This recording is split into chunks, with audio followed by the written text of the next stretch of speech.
সাম্প্রদায়িক শক্তিকে আটকাতে চাই। বলল তার বদলে আপনারা কি চান? আপনারা যা মন্ত্রী আছে, যে আপনারা যা এমপি আছে, তাতে 6খানা আপনারা মন্ত্রী পাবেন। বলুন কোন কোন মন্ত্রী লাগবে? রেলমন্ত্রী লাগবে? আমরা বললাম না। স্বরাষ্ট্রমন্ত্রী লাগবে? আমরা বললাম না। বললো তাহলে কোন মন্ত্রী লাগবে? আমরা বললাম কোনো মন্ত্রিত্ব লাগবে না। বললো তাহলে কি চাই আপনাদের? আমরা বললাম গরিব মানুষ যাতে দুবেলা দুমুঠো পেট ভরে খেতে পারে তার ব্যবস্থা করুন। বললো কি করতে হবে? আমরা বললাম যে আপনি রাষ্ট্র, আপনি সরকার, আপনার কাজ কি? আপনার কাজ হচ্ছে গরিব মানুষ যাতে দুবেলা দুমুঠো পেট ভরে খেতে পায় আর যাতে কাজ করতে পারে সেই ব্যবস্থা করুন, তার জন্য রেশনিং ব্যবস্থা করুন। বললো ঠিক আছে, রেশনিং ব্যবস্থা করছি। আমি বললাম রেশন তো আপনারা দিলেন, কিন্তু গরিব মানুষ খাবে কি? আপনি রেশন থেকে চাল দিলেন, তার বদলে গরিব মানুষ চালটা নিয়ে ফুটিয়ে খাবে তো?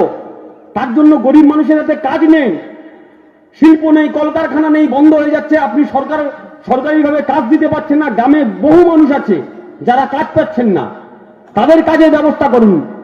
তার জন্য আপনি 100 দিনের কাজের ব্যবস্থা করুন।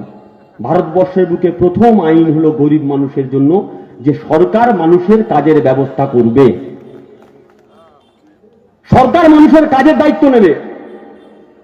এবং সেই সঙ্গে এটি আইন হলো যে আপনি গরিব মানুষ, আপনি আপনার পঞ্চায়েতে, আপনি আপনার ব্লকে, আপনি বিডিওকে বললেন, পঞ্চায়েতে বললেন যে ভাই আমি গরিব মানুষ, আমার 100 দিনের কাজে কাজ দিতে হবে। সরকার যদি আপনাকে 100 দিনের কাজের যদি 15 দিনের মধ্যে না দেয়, তাহলে আপনাকে বেকার ভাতা দিতে হবে। এটাই নিয়ম হলো। পশ্চিমবঙ্গের মাটিতে ইমপ্লিমেন্ট হলো কি? 100 দিনের কাজ হচ্ছে। তৃণমূল আসলো ক্ষমতায়, উল্টে দিন পাল্টে দিন, জোড়া ফুলে ভোট দিন, তৃণমূলে ভোট দিন, টপাটপ মানুষ দিয়ে জোড়া ফুলে ভোট দিল। আমাদের বিরুদ্ধে কুৎসা, এখানে আমাদের নেতারা বসে আছে, নেতাদের বিরুদ্ধে কুৎসা গোটা রাজ্যের মাটিতে নামানো হলো। ওরা খুনি, ওরা হিংস্র, ওদের হাতে রক্তের দাগ লেগে আছে, ওরা চুরি করে খেয়েছে। আরে নন্দীগ্রামের মানুষ জানে, খেজুরির মানুষ জানে, হিমাংশু দাস যদি চুরি করে খেত 10টা 5টা সিকিউরিটি গার্ড নিয়ে ঘুরতে হতো। এখনো খালি অবস্থায় খোলা রাস্তায় হেঁটে বেড়ায়। আর তৃণমূলে যারা আমাদের বিরুদ্ধে চুরির অভিযোগ করেছিল 20টা 30টা গার্ড নিয়ে ঘুরে। হ্যাঁ গো, তোমরা যদি সাধু পুরুষ হও, অত গার্ড দেওয়ার জন্য বন্দুক ফন্দুক নিয়ে লোকজন লাগে কেন? আমাদের নেতারা তো দিব্যি বিনা নিরাপত্তায় ঘুরে বেড়াচ্ছে। কারণ আমরা বুক ঠুকে বলতে পারি আমাদের নেতারা চুরি করেন। গোটা 100 দিনের কাজের ব্যবস্থা, 100 দিনের ব্যবস্থাটা ভেঙে দিল। ডান হাতে বাম হাতে বুড়ো আঙুলের ছাপ, কোড়ে আঙুলের ছাপ, পায়ের ছাপ, নোকের ছাপ, ডান হাতে সই বাম হাতে সই, ছেলেকে দিয়ে সই করানো, মেয়েকে দিয়ে সই করানো, বউকে দিয়ে, শালিকে দিয়ে, সবাইকে দিয়ে সই করানো। গরিব মানুষের থেকে বললো তো জব কার্ডটা দিতে হবে। গরিব মানুষের জব কার্ড জোর করে কেড়ে নিয়ে মাস্টার রোল করে জেসিবি দিয়ে পুকুর কাটিয়ে 100 দিনের কাজের টাকা লুটে পুটে খেলো। তারা খেলো, তৃণমূল খেলো। 2তলা 3তলা বিল্ডিং বাড়ি তৈরি করলো। গরিব মানুষ আর কাজ পাচ্ছে না। আমরা বামপন্থীরা বললাম আমরা তো 100 দিনের কাজ গরিব মানুষের জন্য নিয়ে এলাম, যাতে গরিব মানুষ কাজ পায়। তোমরা তো 100 দিনের কাজের টাকা লুটে পুটে খেয়ে 3তলা 4তলা বিল্ডিং করলো। ঠিক সেই সময় মার্কেটে নামলো বিজেপি, বললো তৃণমূল খুব খারাপ, তৃণমূল চুরি করছে, একবার আমাদেরকে ভোট দিন। খেজুরির মানুষ, নন্দীগ্রামের মানুষ, এই পূর্ব মেদিনীপুর জেলার একটা বড় অংশের মানুষ বললো ঠিক আছে, অনেক তো হয়েছে, একবার তৃণমূলকে দিয়ে দেখি, এই তৃণমূলকে সরিয়ে বিজেপিকে ভোটটা দিয়ে দেখি। বিজেপি এলো। বিজেপি সরকার বললো তৃণমূল চুরি করেছে। বললো দেখো আমাদের সরকার বলেছে তৃণমূল চুরি করেছে, নরেন্দ্র মোদী বলেছে, এবার মোদী এসে বলেছে মমতার কোমরে দড়ি বেঁধে জেলের মধ্যে পুরবে। আর সেই সময় আজ থেকে বছর 4-5 আগে অনেকের মনে থাকবে ব্রিগেডের সভা হয়েছিল। বিজেপির প্রথম ফপ সভা ব্রিগেডে হয়েছিল, নরেন্দ্র মোদী এসেছিল, অমিত শাহ এসেছিল। সেই ব্রিগেডের মাঠ থেকে দেশের প্রধানমন্ত্রী বলেছিল ভাগ মোদী ভাগ, মনে আছে? ভাগ মমতা ভাগ, ভাগ মুকুল ভাগ, ভাগ মদন ভাগ। তখন বিজেপি বলল ওই দেখো দেশের প্রধানমন্ত্রী বলছে ভাগ মমতা ভাগ, মানে পালা মমতা পালা, পালা মুকুল পালা, পালা মদন পালা। এবার সব ব্যাটাকে কোমরে দড়ি বেঁধে জেলের মধ্যে ঢোকানো হবে। পরেও একদিন সকালবেলা ঘুম থেকে উঠে দেখি না টুক করে মুকুল রায় তৃণমূল ছেড়ে বিজেপিতে ঝাঁপ মারলো। আমরা তখন বুঝতে পারলাম আসলে ভাগ মুকুল ভাগ মানে পালা মুকুল পালা নয়, ভাগ মমতা ভাগ মানে পালা মমতা পালা নয়। ভাগ মুকুল ভাগ মানে সারদার কত টাকা খেয়েছো ওই টাকার ভাগ চাই, নারদার কত টাকা খেয়েছো ওই টাকার ভাগ চাই।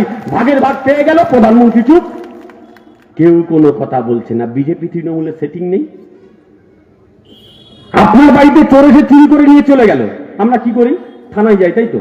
থানায় গিয়ে কমপ্লেন করি। পুলিশ কি করে? ডায়েরি লেখে, তারপরের দিন বলে 5,000 টাকা দাও, আমি তোমার জন্য চোর খুঁজতে যাব।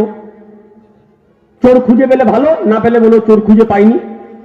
কিন্তু ভারতবর্ষের কেন্দ্রে বিজেপি সরকার বসে আছে, আর দিদি আর মোদির এত সেটিং, ভাই বোনের মধ্যে এত সেটিং করে বসে আছে, মানুষ কাজ পাচ্ছে না।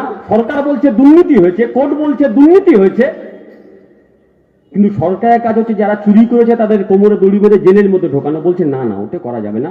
তার চেয়ে তুমি গৃহস্থ, তোমার বাড়িতে চুরি হয়েছে, তুমি তোমার বাড়ির দরজা তালা বন্ধ করে ঘরের মধ্যে চুপচাপ বসে থাকো। 100 দিনের কাজ বন্ধ করলে 100 দিনের কাজ আমরা পশ্চিমবঙ্গে দেব না। যে মানুষটা কাজ করলো তাদের টাকাও আমরা দেব না। এই লাল ঝান্ডার পার্টি, এই ক্ষেত মজুর, এরা কোর্টে গেছিল, নিরাপদা বসে আছে এখানে, কোর্টে গেছিল, শামিনদারা আছে, কোর্টে কেস করলো, বললো টাকা দিতে হবে। শামিমদা নিশ্চিতভাবে এই প্রসঙ্গে বলবে, কোর্ট থেকে রায় হলো, বললো টাকা দিতে হবে, টাকা দিচ্ছে না। বিজেপি তৃণমূলের লড়াইয়ের মাঝখানে গরিব মানুষের টাকা সরকার আটকে রেখে দিল, গরিব মানুষ টাকা পাচ্ছেন না। এখানে পঞ্চায়েত, অনেক পঞ্চায়েত তৃণমূলের আছে, অনেক পঞ্চায়েত বিজেপির আছে। আচ্ছা, তৃণমূলের তো পঞ্চায়েত সরিয়ে বিজেপির পঞ্চায়েত এলো, বুকে হাত দিয়ে বলুন তো সেই পঞ্চায়েতে চুরি হচ্ছে না? ঘরের জন্য টাকা নেয়, কাটমানি চাইছে না? রাস্তার জন্য কন্ট্রাক্টর থেকে কাটমানি খাচ্ছে না? চুরি এমন পর্যায়ে পৌঁছে গেছে, এখন আপনার এই খেজুরি সমিতির দিকে যাওয়া গোটা রাজ্যের মানুষ জানে। বলছে কর সমিতির সভাপতিও জেলে আছে, কর্মদক্ষ সভাপতির বউকে মেরে সেও জেলের মধ্যে আছে। আমরা বলছি কটা দিন অপেক্ষা করুন, পিসিও জেলে যাবে, ভাইপোও জেলে যাবে, তোমার দাদাও জেলে যাবে, তার জন্য বাংলার মানুষ প্রস্তুত হচ্ছে। আর এই আশেপাশে একজন আছেন, ওরে বাবা, নন্দীগ্রাম খেজুরিতে ওনার নাম নেওয়া যাবে না। হরি হে দীনবন্ধু, তুমি আমারও বন্ধু, বাপেরও বন্ধু, গান শুনেছি না? এখন এখানে একজন আছে, উনি বিজেপিরও বন্ধু আবার তৃণমূলেরও বন্ধু। বকলমে বিজেপি তৃণমূল উনি একাই চালায়, অধিকারী পরিবার। উনি চুরি করেন, উনি ধোয়া তুলসী পাতা। এই পূর্ব মেদিনীপুর জেলাতে চাকরি চুরি নিয়ে শামিনদারা যখন কোর্টে কেস করে, লিস্ট যখন বেরোয় যে চাকরি চুরিতে কোন কোন জেলা এগিয়ে আছে, যখন লিস্ট বেরোলো জনগণের চক্ষু কপালে উঠে গেল। সবচেয়ে বেশি দুর্নীতি হয়েছে যে জেলাতে, সেই জেলার নাম হচ্ছে পূর্ব মেদিনীপুর জেলা। আজকে শুভেন্দু অধিকারী বড় বড় কথা বলে, কানে কানে বিজেপি নেতারা ফিস করে বলছে, ও শুভেন্দু বাবু আপনি এত চুরির কথা বলছেন কেন? যখন চাকরি চুরি হয়েছিল তখন আপনি তো তৃণমূলের নেতা ছিলেন। তখন মাথা ঝুল গেল, আচ্ছা আচ্ছা আমি নেতা ছিলাম। শুধু কি তৃণমূলে চুরি করেছে নাকি? না, আমি বলছি না, এই বিজেপির নেতা বলছে। অনিমেষ গিরি, তাই তো? অনিমেষ গিরি নাম তো, অনিমেষ গিরি বিজেপির নেতা, আরএসএস এর কর্মকর্তা।